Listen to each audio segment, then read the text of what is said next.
You are now listening to the sounds of Milkcrates Microphones. Jesse the tree. Hey, what's going on? We finally made it happen. I know. Fellas. We've been trying to get this together for a while, so I'm glad. Thank you very much for joining us, and I know it's a little bit later where you're at, so thank you very much for. No, it's not too bad. I shouldn't be complaining about 10 o'clock. That's lame. I know, but as we get older, I mean, I'm in my mid-30s now, so 10 o'clock 10 o'clock's is late, man. It's late. We're on the West Coast, so 10 o'clock is, that's like if somebody hits you up at 10, it's like, hey, you want to hang out? Forget it. I'm like, what are you doing calling me at 10, you son of a bitch? Night's over. Yeah, you're like, are you crazy? Like, are you in the hospital? Like, don't call me after 10 unless you're in the hospital. Unless you know you're what I mean? bleeding. Hell yeah. Hey, Jesse, how's the weather been over there on the East Coast, man? Because you're coming out of province, right? Yeah, it was wicked nice today. Okay. Very, very nice. It was like in the 50s today, but before that, very cold. We haven't gotten like any snow though. Knock on wood. I just see I see a bunch of those like pictures and videos of all the Buffalo blizzards and craziness going on over there. So I'm just cars just rolling down the hills. That's Yeah. how cold it is. Man. chaos. Yeah. Thank God we haven't gotten a lick of that. We got like a windy day, but it's been nice and easy. I've been on break from work and school, so Beautiful. just kicking it at home. Yeah, that's nice that you didn't get hit too hard with that. And we're in California, and over here we get a little bit of rain, and it's like a blizzard where you're at. You know what I mean? Everyone starts driving slow on the streets, and nobody comes out, and it's like, man, it's just a little bit of rain, but that's the spoiled life that we live over here. Where in Cali are you guys? Northern California, so like by Stockton, just south of Sac and Lodi. Very cool. Sacramento. I've never been out that way. It's the armpit. The armpit of California. I mean, something like that, but Not quite. So, Jesse, you have a really unique sound. Can you tell us a little bit about your upcoming in music? Did your parents play music? Did you listen to music a lot coming up? Like, you have a very, very dialed-in sound that is very unique, and you could tell that you've crafted it over many years. Tell us a little bit about how you got that sound and where it came from. Yeah, absolutely. No, my parents weren't musicians.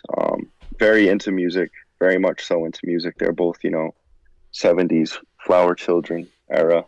But they put me on to a ton of good stuff, like Neil Young, I was super, like Jeff Buckley, Crosby, Stills and Nash, all the cool like 60s, 70s, not Jeff Buckley, he's more 90s, but hip hop was I have two older sisters, and they got me super, super locked in with hip hop when I was really young, and gave me like a Ghetto Boys CD, Naughty by Nature when I was real young. Then we got into like Lil Wayne, Hot Boys, Doom, Everybody knows the Hot Boys. Gangstar, so Aesop, like the whole, palette of hip hop. And that's what got me really excited about it. And I always liked writing, poetry, stuff like that, and just translated right into making hip hop.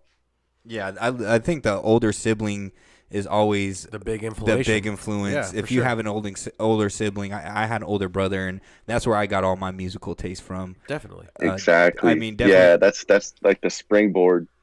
For sure. And your parent, like my parents were listening to music, but I think the music that my brother was listening to was what I was gravitating more, and that was like rap and hip hop and stuff from the area. So I can definitely relate with that. When did you start? Yeah. When did you start writing and figuring out that you could record and make that type of music? I would say like I got really into writing like later in high school. That's when I started really like writing lyrics and stuff. I had an older friend who was really like he was starting to play shows like senior year, freshman year of college, and he moved to New York, but he come back home and play shows, and he kind of showed me the ropes of like this is the people to contact and stuff, and he was a big inspiration for me too. So I'd say recording starting like kind of freshman year of college, but writing before that, and then taking it real seriously like after college. Where's the name Jesse the Tree come from?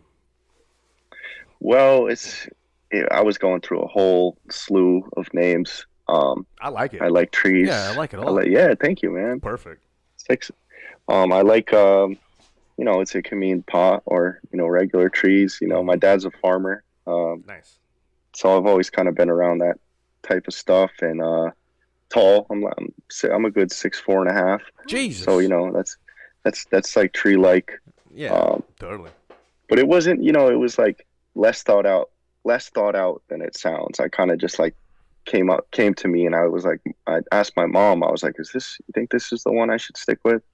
She was like, yeah, that's fire. She didn't say it's fire, but in mom terms. Yeah. In the mom terms, said it was cool. That's cool. That's we cool. like it. I love that a lot of people come up with names, and like you said, it just kind of something that hit you, and Sticks. you didn't put too much thought into it. But as you have the name, then you can start putting thought into it and be like, oh, but it's because of this. Exactly. And it's because I'm tall. It's because I was around trees. I love that. Just, not everybody has such an origin story for their name, and it came from this special place. It just, hey, I came up with this name, and then you started building off of why you are this person. And Yes. And also, the building off of that, no disrespect at all, but you, to me, sound like just a perfect sound of hip hop. I mean, I can compare you to Micah 9. You got that sound of like a Micah 9 sound of like kind of like a deep. That's what's up, man. He's deep, a legend. raspy hip hop. I mean, I don't know what it is about it, but you kind of carry a tone of like something that kind of just like kind of resonates with me, and that's what I can compare you to. So when I hear it, and then not only that, I have a quick question: where did you come up with this new album artwork for your new album that you just dropped the other day? I mean, like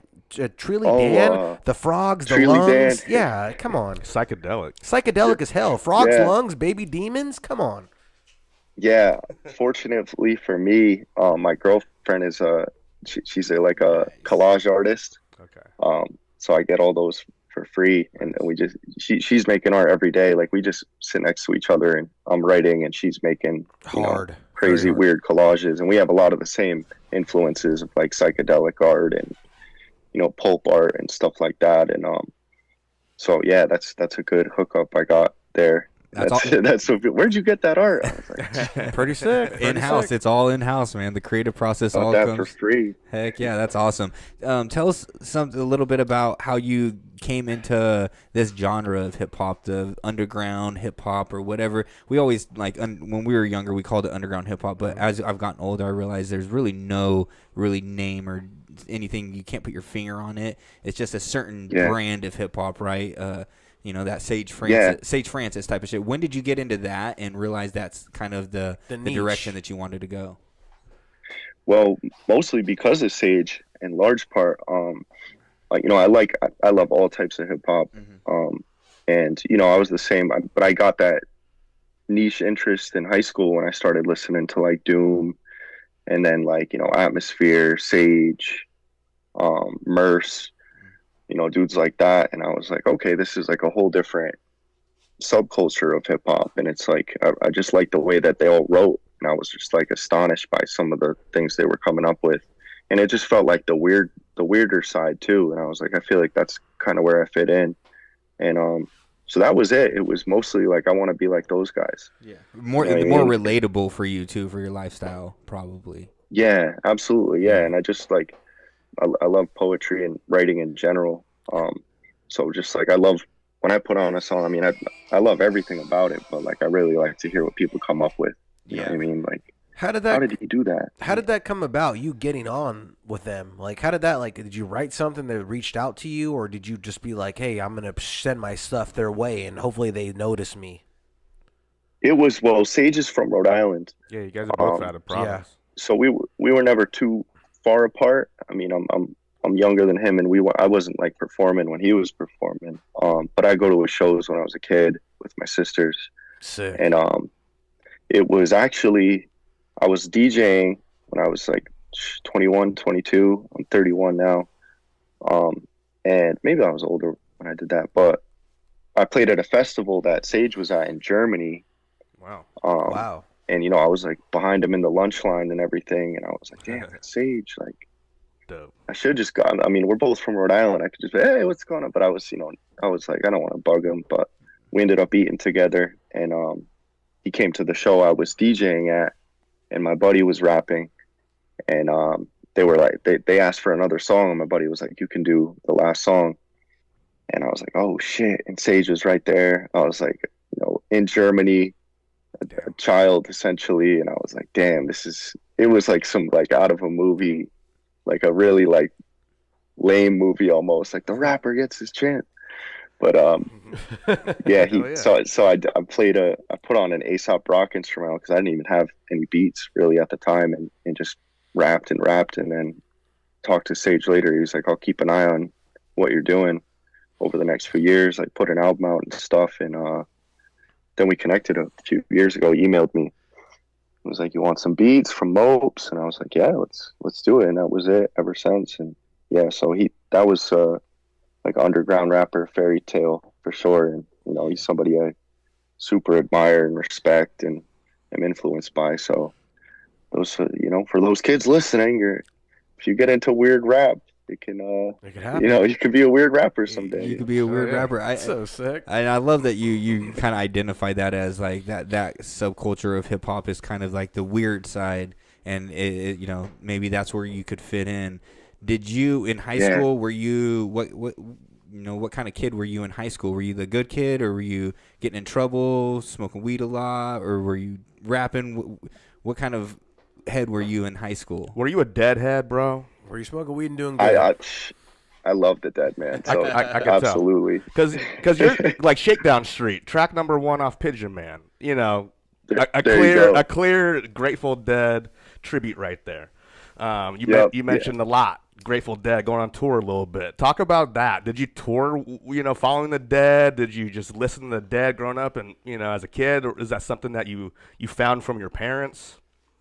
Yeah, my mom particularly is still super into them. Both my sisters. So I was like pretty into them in high school. I was doing any band or rapper that talked about pot was pretty cool to me. And I love the way that I love Jerry. I love the way that they write too. And I went on like I'm too young to have done a real tour, but I went and followed Dead and Co around for a little while. Yeah. Until I completely, for sure, burnt myself out on that. That would happen fast for me. I don't think I could last a few shows on that. Oh yeah, on that man. Tour. Now I'm like one if I'm lucky. If I can make it through. I saw Bobby and Bob. We were in Denver like a couple months ago when I was out there, and that was gorgeous.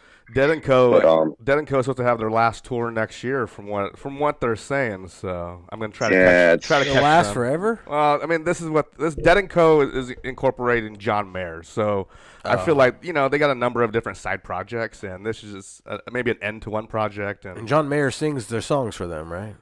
He's actually doing just guitar work for sure. That's what's up. Yeah, he's a killer, man. A little bit. He's captain, frat boy for sure. But he shreds. Like he's gnarly. But the other question, would you say? I was like a basketball player, dude, in high school. That was kind of my identity. I was pretty quiet and basketball guy. That's all I really cared about at that time, and still I'm obsessed with basketball to this day. Nice. Yeah. So not that much has changed. You go play every once in a while, pickup games? Every time now, man. I swear, once I turn 30, I just get injured every time. I went and played like last week. I busted my lip. Busted both my eyes this summer. So like I keep trying, and even my dad's like, dude, you gotta hang it up. Who you playing with? A fight club or just a basketball gang? Hey, bro, that's East Coast basketball. That's street ball, bro. Club East Coast over street there. ball. It gets dirty. Yeah, just catching stray bows. Prison rules. No, it's prison rules. No refs. Pickup ball, man. You start chirping and shit talking. You talked a little bit. We talked a little bit about live bands. Have you ever got the opportunity to play with a live band and perform with a live band, or is that something that you think about doing in the future? I actually did for a long while. I had like a little like psychedelic hip hop, like R&B jazzish band called the Tree People. Nice. And that was like taken off before the pandemic, and then we didn't see each other for like a year and a half, and people just started other things. But we were rocking, doing that. We did a couple Dead covers. We were covering all types of shit, and then we play all my songs too, and just some really great musicians. It was a lot of fun. But I love playing solo too. That's like just as much fun for me. Yeah, a little bit more structured when you're solo. With the band, you can kind of free flow, and improv and do a lot of more fun things. Well, for me, it was like I hate just standing on there and like I'm not gonna dance. You know, I'm not gonna. Yeah. I don't have any kind of like things I can do. You're not taking I wasn't your shirt playing an off. instrument. I was just singing and rapping. So I just kind of they'd be going on like a 15-minute jam. I'd be like, dude, I do not know what to do with my body right now. That's awesome. You mentioned Mopes. You have an album called Pigeon Man, which was dropped Great album. in August. Excellent album. Fantastic. Mopes produced that entire album, correct? Yes, whole thing. I love the dynamic duo with you and Mopes, bro. It's just like, even when he pops up on the features for some of the tracks, just you and him together is a great duo, you know? He's a killer, man. Talk a little bit about making that album with Mopes, and the creative process of that album, you know? Did you two get together in person at all? Was this, you know, over the internet type of thing like people do now, or what was the process like? It was, well, we started writing it in early stages of the pandemic. So we hadn't even met in person. I knew who he was as prolific. Yeah, I used to listen to him when I was younger. And, but we hit it off. That was like an immediate friendship between him and I. And he knows when to lock in professionally. He knows when to be, you know, he's patient, like all the things I needed to get that done. And he would be on my ass when he was like, yo, it's been a month. Did you get this done? And so I was like the perfect mentor for me, making really like what was my first truly organized album. And he's crazy talented, super humble dude. And a very underrated MC, I think, too. I think that project Unwound, or Unwound, I don't know how he pronounces it, but he can write his ass off. Definitely. When he was prolific, the music that he dropped, his first album with Strange Famous, was incredible. Crazy. And then the fact that he was able just to pick up producing and create amazing beats the way he does he's a talented foe. Yeah, I like that guy. He's just like he's got so much like old school influence too, like like I do, and I like the boom bap type of sound and like the heavy drum tracks and like, you know, just sampling soul, sampling jazz stuff, and so we just went for it, and he was super supportive, and it was fun the whole time, really. So I'm excited to do another one with him. Nice. So is that an official thing that's happening? Oh yeah, you heard it here first. Okay. Oh yeah. Hell yeah. Milkcrates Microphones official announcement right there. Prolific or Mopes, formerly known as Prolific. Mopes is going to be doing stuff with Jesse the Tree, and we're going to be hearing more and more projects from you guys. Is that 100%. Something that you've ever dabbled in, or something you think about doing? Is production and producing beats and stuff like that? Yeah, I love producing. I got into it later on too. Like 2-3 years ago now, but that's like something I do every day. Like I try to make, like, especially when I have, you know, like I've been off from work and school, so I've just been hoarding, making a bunch of beats, trying all different sorts of stuff. So I'm hoping to put out like a little self-produced EP probably like at some point next year of just wacky stuff. And but I love it, man. Once I got over that initial hurdle of like learning how to do it, because it seemed so intimidating, and then I had the time. And, but it's fun. It's like, especially if you get a little stoned and make beats, it's like playing video games. It's like you get into a rhythm and get kind of like you can't leave. You got to fucking stay until you finish this thing right now. Yes. And it's like you can lose a lot of hours doing it, man. Just listening to like one little blip of the song for like a good 40 minutes and be like, damn, it's 2 a.m. Yeah, truly, it's a productive way to waste time, though. A really productive way. Truly, Dan, yeah. I never feel bad about it. Yeah. Truly Dan is a quick, smooth listen to. What was the inspiration behind that? That was like super fast. It's less than 8 minutes long. How'd that come about? Yeah, that was this dude who I actually never met in person. I think I met him in person once, but we did that mostly over Twitter. He went to one of my shows and then just sent me some beats, and I was like, let me check these out. And it was just a different sound than I'd really heard before. It was like a lot of like more up tempo, like SP beats. And I was just like, I was gonna just put it out as one song, like an extended, like 8-minute song, and just kind of mesh all the beats. And that was just sitting there for a while, and I just wanted to get it out because I just wanted to give people like a different side of my style. After putting out the album, like I can rap in this way too. And, but that was a fun one to make. It was like very loose and just. It's super dope, bro. Super easy listen. Yeah, easy listen for sure. It's quick. That's where the future of music is going, right? That's everyone's attention span is so short Right. that those 2-minute songs. I mean, these are 1-minute songs, really. Yeah. But Yeah, each, they're all like 1.5 minutes max. but It's crazy. each one is perfect. Like it's, like the size is perfect for what it is. I would say, like. Yeah, that's awesome, man. Thank you. Yeah, I enjoyed making that one. Those are. I play a lot of those songs live too, because you can they're like, oh yeah, 15 minutes. I'm like, sweet, I can do that whole album. Yeah. Sick. You know? yeah. You've been doing some live shows. Do you have any more live shows in the works coming up, or do you have any tours in mind that you want to get in the works, or anything like that? Yeah. So I got a show next weekend or around here. Playing with this band Toad and the Stooligans from Rhode Island. They're awesome. It's like they're breaking up though, because they're moving different ways and stuff. And then after that, I don't know what else I've got going on, but I was supposed to do a little run with Shrapnel and potentially Infinity Knives and Brian Ennals. Nice. But some people got sick, so I think Shrapnel and I are setting up to probably do a little New England run in the early spring. And I've gone out with those guys before, and it's easy, fun. We're all old enough dudes that we're like, all right, let's get there, rap, get something to eat, stay sane, go to work. Like find some place to A sleep, day in the office. not drink too much. Yeah, smart. You're living a little bit smarter, not harder. Yeah, each year, man. I'm glad I didn't tour a whole lot when I was really young. It would have just Burnout. I would have just been passed out at a rest stop somewhere. Definitely. Being a major Deadhead, and having music that's influenced by psychedelic type of language and all kinds of other stuff. Do you dabble in psychedelics yourself now? Is that something that you like to incorporate into music making or anything like that?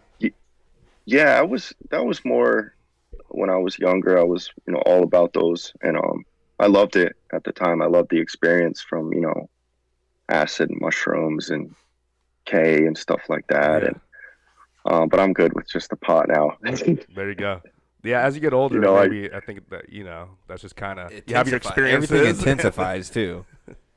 Yeah, sure. I don't even want to know what would go on in my head at this point off a couple tabs. I think I was much more young, wild, and free, and less responsibility. Ready for that kind of less responsible. Yeah, now I'm like, I have like one dark beer, and I'm like, oh man, when I feel like shit in the morning. Yeah.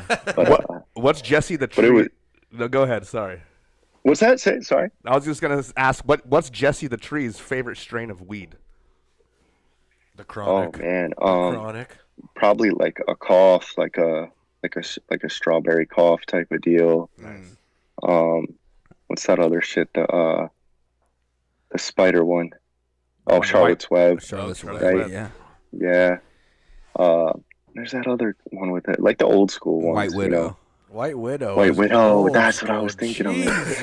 That's what I was thinking of. Yeah. That's the old school. 2003 right there. That's one of the best strains of all time, they say. For sure. Definitely. Smells I don't even great. think you could Smells find great. stuff like that. Like the older ones are like have been mutated out. Now they've been so Yeah. crossbred Yeah. that Neon Widow there's now. there's not even there. They're fossilized now, and yeah. But that'll do it for me. I mean, I'm lazy too, so I'll just run to the dispensary and get some gummies and Ooh. call it a friggin' night. That's nice. Rhode Island has legalized then, so there you guys are good over there. We are, just as of recent. I was having to go to Massachusetts, which is just a quick drive, and they have a ton over there. But we just finally got dispensaries going now in Rhode Island. Took damn long enough. Yeah. Way too long, but so that's good news. It's like the fast food of weed. So Yeah, that's awesome. So being from that area, are you a sports fan, Basketball football head. fan, basketball, any of that? major, Basketball. yeah, like hoops, head to the max. Who's your team, wicked bro? big Providence College Friars fan. It's like my diehard. Like I won't if I book a show the night they're on, like I might not play. Like it's that bad. We got Or I'll conflicting have my interests. phone on. What major league or football teams? You got any NFL team?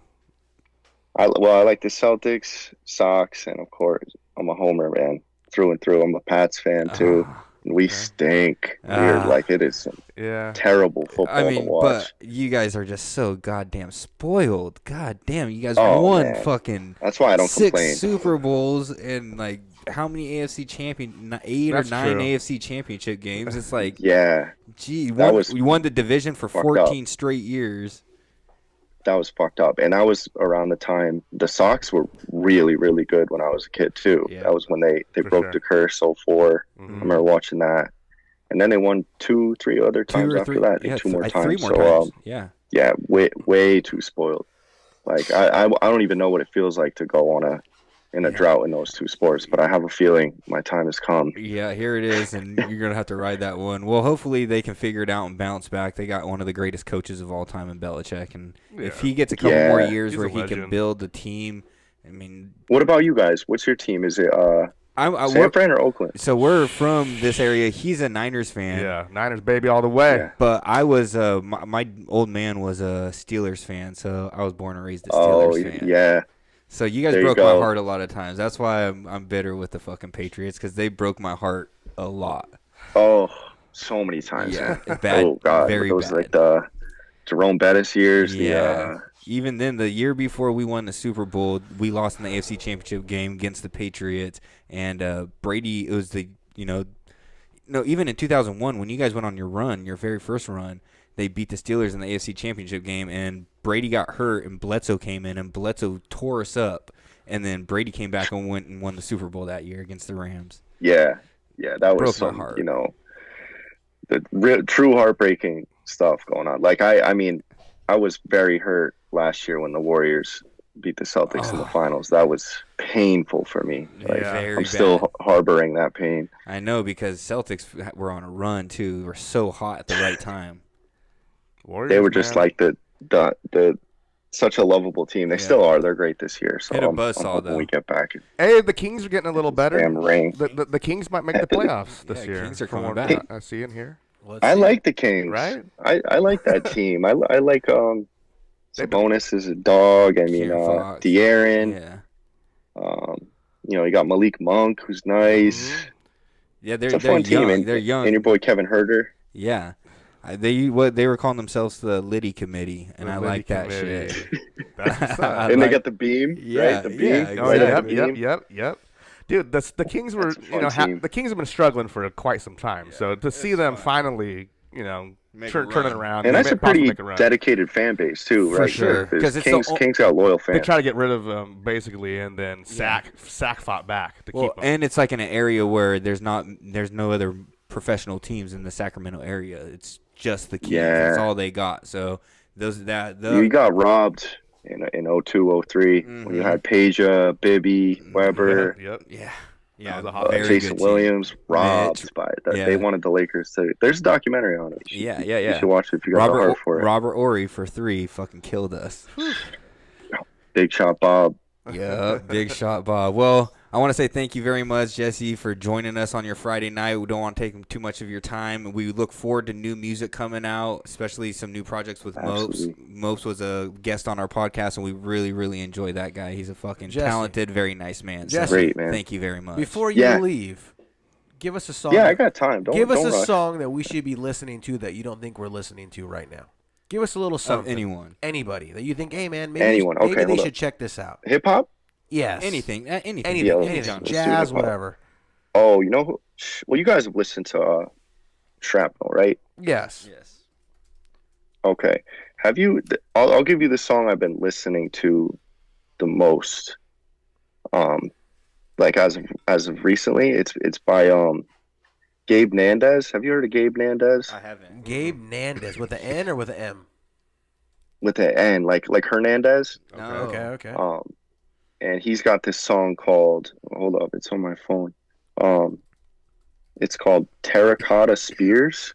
Terracotta Spears. That And I sounds just familiar. stumbled upon it. I saw he was on Woods' album, and I looked into more of his music because I liked his verse. You got it, Sig? And Terracotta Spears? It's crazy. It's like yeah, I was hooked on it when I first listened to it. I listened to it like 10, 15 times in a row. It's like Lloyd Banks on mushrooms. Oh shit! Oh shit! That's a good description, right? We're gonna play that tonight for your song pick of the night when we do song picks. So we'll play that. Sick. Gabe Nand. I got it right here. It's the one with the dog. It's got a dog on it, right? Yeah. I got it. Yeah. Yeah, we'll definitely dive into that and enjoy that. So, and then Sick. like I said, we look forward to hearing music from you and hopefully catch you maybe sometime on tour in California and we can link up. You let me guys know. I'll come play out there. Hell yeah, I'd love to do that. Shit, we'll have to talk to some people. Maybe we can let's get you out here because I would love to see you out here. There's a lot of talent out here, obviously, and a lot of talent where you're from, and just mixing it together is always good. Getting that East and West together is always nothing but love. You know absolutely. What I mean? Kings and Celtics. Hell yeah. The finals. There you go. Let's do that. Well, thank you again, Jesse the Tree, for joining us on Milkcrates and Microphones. Thank you, guys. We look forward to seeing new music, and hopefully we can talk to you again soon. Absolutely. Stay in touch, guys, and thank you so much. And thank you for being patient with me. Oh, no, bro. And I'm so glad this worked out, kind of like right on the spot. And we should definitely do it again sometime. This was fun. We definitely will. We definitely will. Have a happy and safe New Year's, and everybody give it up for Jesse the Tree. Hell yeah. Thank you, brother. Peace, guys. out, bro. Thank you so much. Thank you.